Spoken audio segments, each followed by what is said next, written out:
아브라함이 100세의 아들 이삭을 낳은 후 그 아들 이삭이 15살 정도 되었을 때 어느 날 하나님이 아브라함을 부르셨습니다. 아브라함아 하고 부르셨습니다. 자, 그리고는 아브라함에게 한 가지 명령을 내리셨습니다.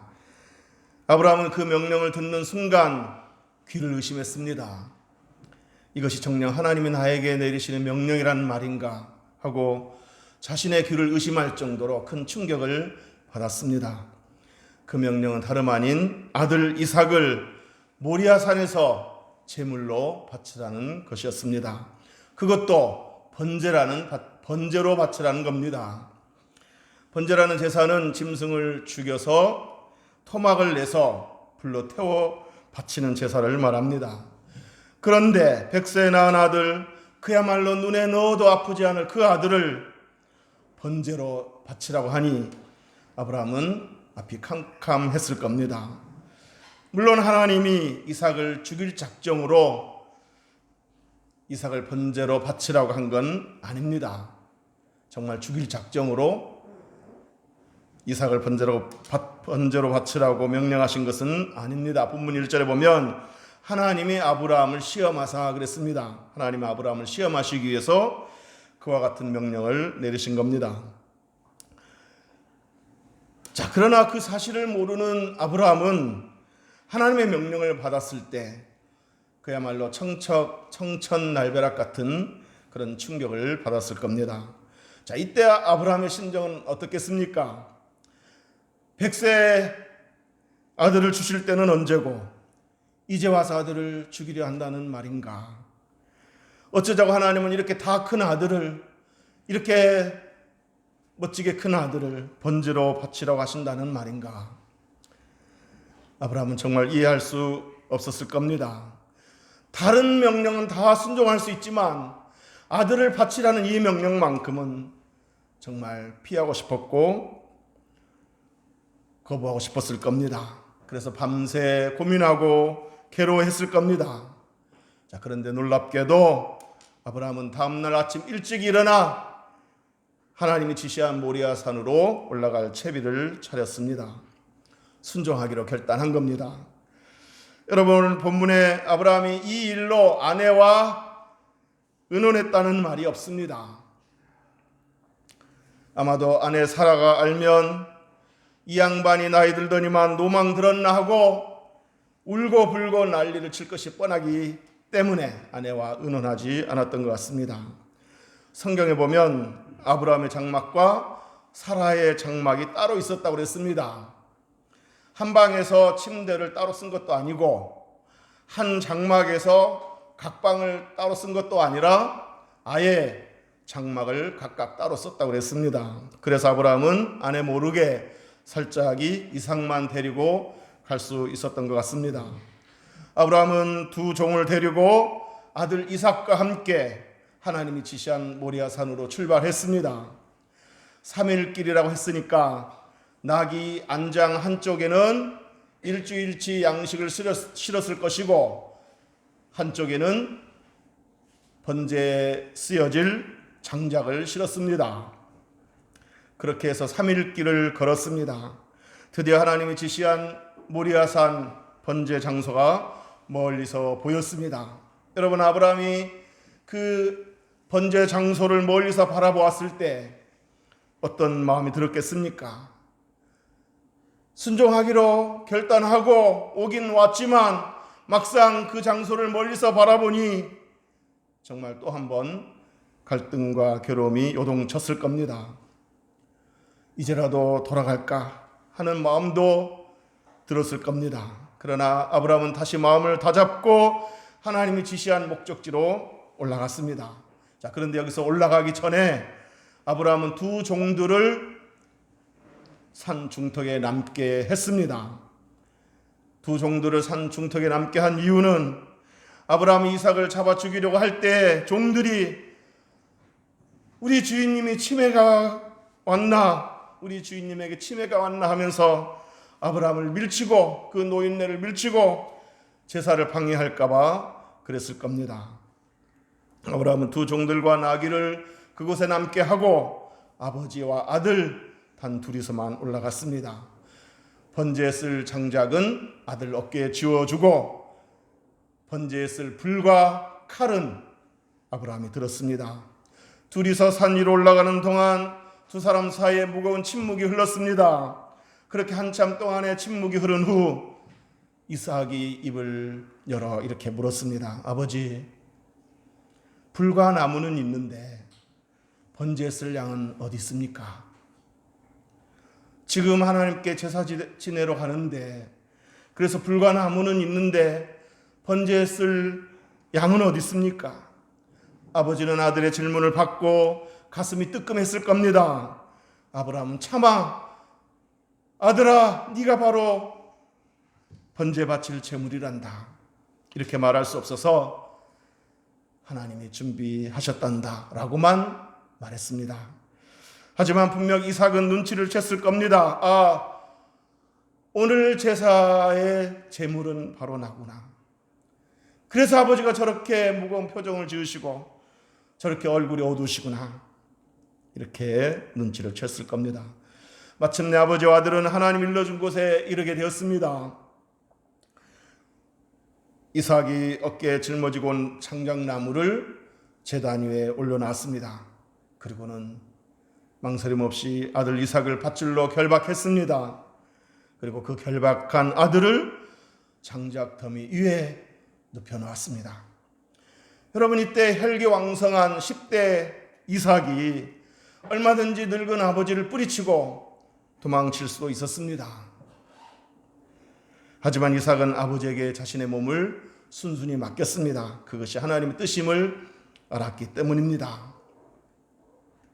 그리고 여기서 한 가지 우리가 알아야 될 사실은, 물론 진심으로 이 아브라함은 아들을 죽일 작정으로 거기까지 아들을 데리고 갔지만 이 아브라함에게는 믿는 것이 있었습니다.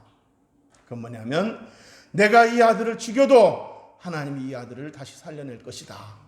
왜냐하면 하나님이 이 아들을 주실 때 이 아들을 통해서 큰 민족을 이루고 그 큰 민족 이스라엘에서 장차 메시아가 올 거라는 사실을 아브라함이 믿고 있었기 때문입니다. 그래서 내가 이 아들을 죽여도 하나님이 이 아들을 살려낼 것이다, 그런 믿음이 있었기 때문에 그는 그렇게 결단할 수 있었던 겁니다. 자, 그래서 여러분, 그 두 종들을 산중턱에 남게 하면서 뭐라고 말했습니까? 너희들은 여기 있어라. 우리가 저 위에 올라가서 하나님께 제사를 드리고 우리가 너희에게로 돌아오리라 그랬습니다. 여러분, 아들을 죽이고 그걸로 끝난다면, 그렇게 믿는다면 우리가 너희에게로 돌아오리라 그렇게 말할 수 없죠. 내가 너희에게 돌아오리라 그렇게 말해야 맞겠죠. 근데 우리가 너희에게로 돌아오리라 하는 말은, 내가 이 아들을 죽여도 하나님은 이 아들을 살리실 것이다. 그래서 하나님이 나에게 약속하신 바를 이행하실 것이다. 그걸 믿고 있었기 때문에 우리가 제사하고 우리가 돌아오리라 이렇게 말했던 겁니다.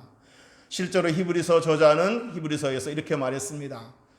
아브라함은 아들을 다시 살리실 줄로, 하나님께서 아들을 다시 살리실 줄로 믿었다, 이렇게 분명히 말했습니다. 어쨌든 아브라함은 아들을 죽이기로 작정했고, 그 아들은 그것이 하나님 뜻임을 알고 순순히 아버지에게 몸을 맡겼습니다. 드디어 아브라함은 아들을 향해 칼을 들었습니다. 이때 아브라함은 차마 아들을 볼 수 없어서 눈을 감았을 겁니다. 물론 다시 살리실 것을 믿었지만 그래도 그 죽이는 그 순간 얼마나 끔찍한 상황입니까? 자기 손으로 아들을 죽여야 하는 그 상황 얼마나 참으로 끔찍합니까? 그래서 눈을 감아버렸을 겁니다. 그러면서 아들아 미안하다 하며 눈물을 흘렸을 겁니다. 마침내 아브라함의 아들을 향하여 칼을 내리쳤습니다. 바로 그 순간 하나님의 급한 음성이 들렸습니다. 아브라함아, 아브라함아. 얼마나 급하셨는지 아브라함을 부르실 때 2번 아브라함아, 아브라함하고 부르셨습니다. 그리고는 그 아이에게 손을 대지 말라, 그에게 아무 일도 하지 말라 하시면서 아브라함을 급히 말리셨습니다. 그리고 아브라함아, 네가 정말 나를 경외하는 줄을 내가 알았다 하시면서 아브라함을 칭찬하시며 복을 약속하셨습니다. 아브라함은 하나님의 시험에서 합격점을 받았습니다. 그런데 오늘 저는 오늘 설교에서 아브라함이 하나님을 얼마나 경외하고 사랑하는지, 그리고 이삭의 순종이 얼마나 크고 위대한지 이것을 말하는 게 아닙니다. 오늘은 다른 관점에서 아브라함과 이삭 이야기를 하고자 합니다. 여러분, 모리아 산에서 아브라함과 이삭이 겪었던 이 사건에는 아주 중요한 영적 메시지가 담겨 있습니다.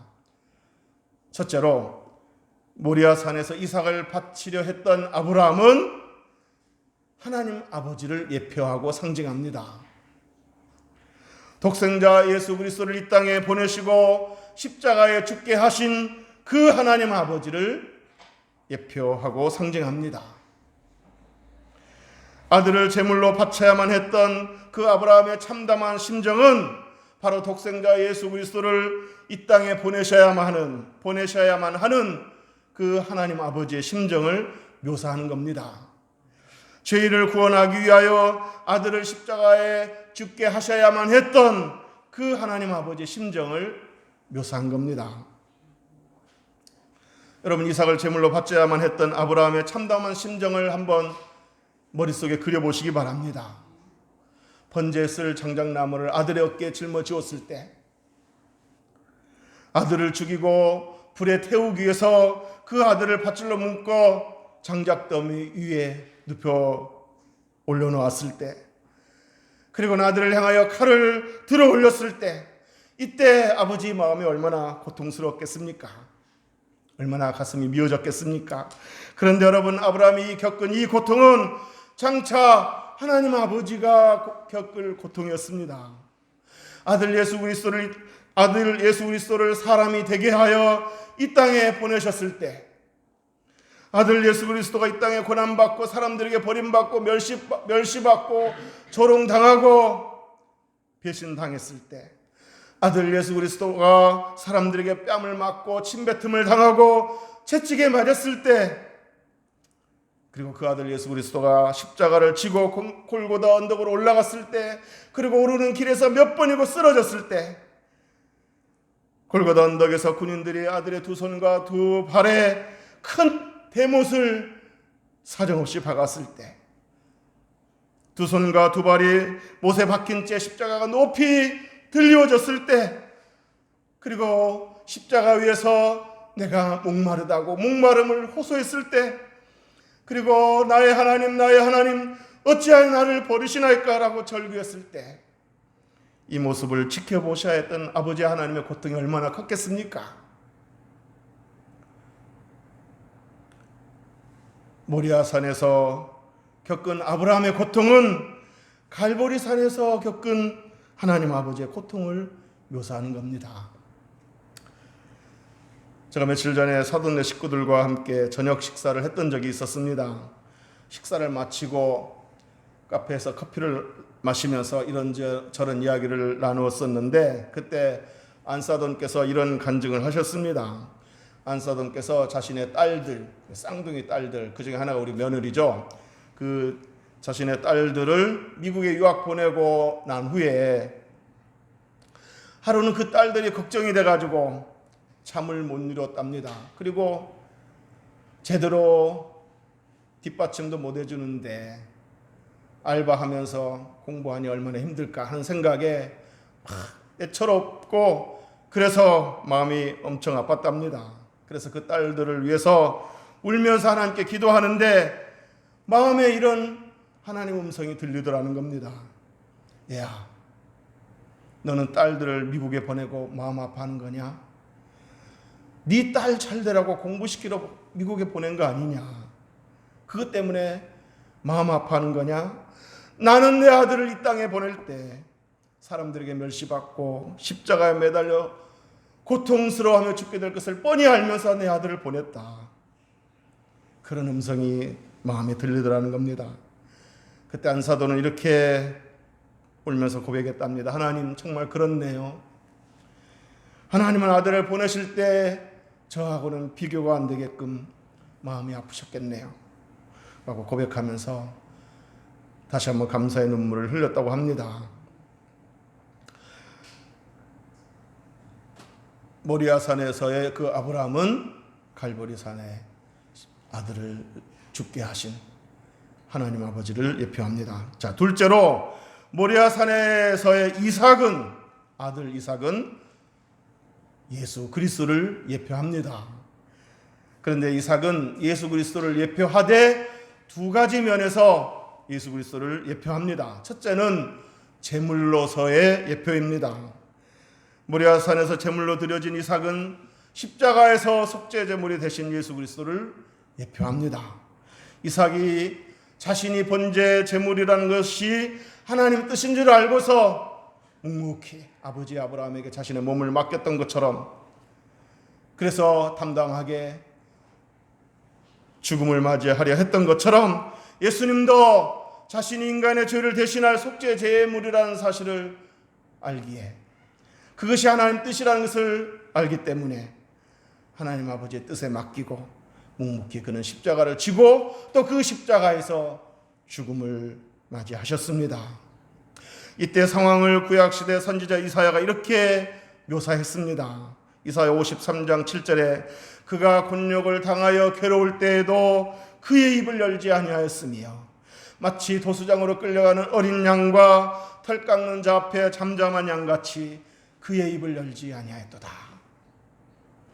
예수님은 자신이 제물이 되어 죽어야만 주인을 구원할 수 있다는 그 사실을 잘 알고 있었기에, 그것이 하나님의 뜻이라는 것을 잘 알고 있었기에 도수장으로 끌려가는 어린 양과 털 깎는 자 앞에 잠잠한 양같이 묵묵히 순종했습니다. 묵묵히 죽음의 길을 걸어갔습니다.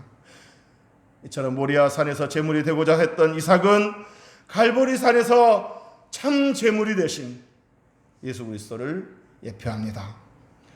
자, 그런데 아까도 말씀드렸듯이 이삭은 두 가지 면에서 그리스도를 예표한다고 그랬습니다. 첫째로는 제물로서 예표하는 거고, 두 번째는 제사장으로서도 예수 그리스도를 예표합니다. 하나님께서 아들을 죽이려고 칼을 내리치는 그 순간 하나님이 급하게 아브라함을 말리셨습니다. 그리고는 이미 미리 준비한 순양, 수풀에 걸려있는 순양을 대신해서 그걸로 제사를 드리게 하셨습니다. 하나님은 이삭이 제물이 아니었습니다. 미리 순양을 준비한 겁니다. 자, 이렇게 해서 이삭은 죽음을 면하게 되었고 아브라함과 함께 그 순양을 잡아서 번제로 드렸습니다. 아브라함과 함께 순양을 잡아 번제로 드릴 때, 그때서부터는 이삭의 역할은 뭡니까? 제물이 아니라 순양을 제물로 바치는 제사장이 되었습니다. 그러므로 이삭은 제물로서 예수 그리스도를 예표할 뿐만 아니라 제사장으로서도 예수 그리스도를 예표한다고 할 수 있습니다. 히브리서 저자는 히브리서 4장 14절에서 우리에게 큰 대제사장이 계신다 그랬습니다. 여기 큰 대제사장은 누구를 말하겠습니까? 예수 그리스도를 말합니다. 우리에게 큰 대제사장이 계시니 승천하시니 곧 하나님의 아들 예수시라, 이렇게 말했습니다. 자, 그리고는 히브리서 4장 16절에서 이렇게 말했습니다. 때를 따라 하나님의 은혜를 얻기 위하여 은혜의 보좌 앞에 담대히 나아갈지라 그랬습니다. 때를 따라 돕는 하나님의 은혜를 얻기 위하여 하나님 은혜의 보좌 앞에 담대히 나아가라, 이렇게 권면했습니다. 사랑하는 성도 여러분, 때를 따라 하나님의 은혜의 보좌 앞으로 나아가시기를 주의 이름으로 축복합니다. 나아가면 거기는 하나님도 계시지만 우리의 중보자 되시는 영원한 대제사장이 되시는 예수님이 계십니다. 도움이 필요할 때, 지치고 고달플 때에, 마음 아프고 눈물 날 때에 언제든지 은혜의 보좌 앞으로 나아가시기를 바랍니다. 우리는 자격이 없지만 우리를 대신해서 십자가에 못 박혀 죽으시고 우리의 중보자 되시는 예수님이 거기 계시기 때문에 우리는 하나님 보좌 앞으로 언제든지 아버지하고 나아갈 수가 있는 겁니다.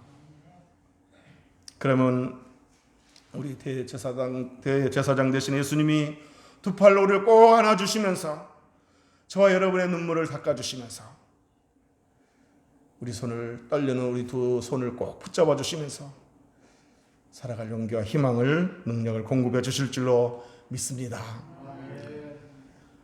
이제 말씀을 정리하도록 하겠습니다. 네덜란드의 유명한 화가 렘브란트가 성경에 나오는 성화들을 많이 그렸습니다. 그 중에 모리아산에서 아브라함과 이삭이 이렇게 아브라함 이삭을 죽이려고 하는 그 순간을 렘브란트가 그렸습니다. 그런데 렘브란트는 그 장면을 이렇게 묘사했습니다. 아브라함의 칼로 내리치려 하는 순간 천사가 나타나 아브라함의 팔을 탁 쳐서 칼을 떨어뜨리는 것으로 묘사를 했습니다. 그러니까 렘브란트는 아브라함 이삭을 죽이지 못하도록 하나님이 말렸을 때 천사를 시켜서 말린 거다, 이렇게 상상을 한 겁니다. 어쨌든 하나님께서는 아브라함의 아들 이삭을 죽이지 못하도록 아브라함을 말리셨습니다. 그리고 미리 준비한 순양, 수풀에 걸린 순양을 대신해서 제물로 바치게 했습니다. 자, 그렇게 해서 아브라함은 자신의 손에 의해서 아들이 죽게 되는 것, 그 끔찍한 상황을 지켜보게 되는 것, 그것을 피할 수 있게 되었습니다. 그런데 여러분, 이처럼 아브라함을 말리셨던 아버지 하나님은 정작 자신의 아들 예수 그리스도가 십자가에서 죽게 되었을 때는 말리지 않으셨습니다. 로마 군인들이 아들 예수 그리스도를 십자가에 못 박았을 때도 말리지 않으셨습니다.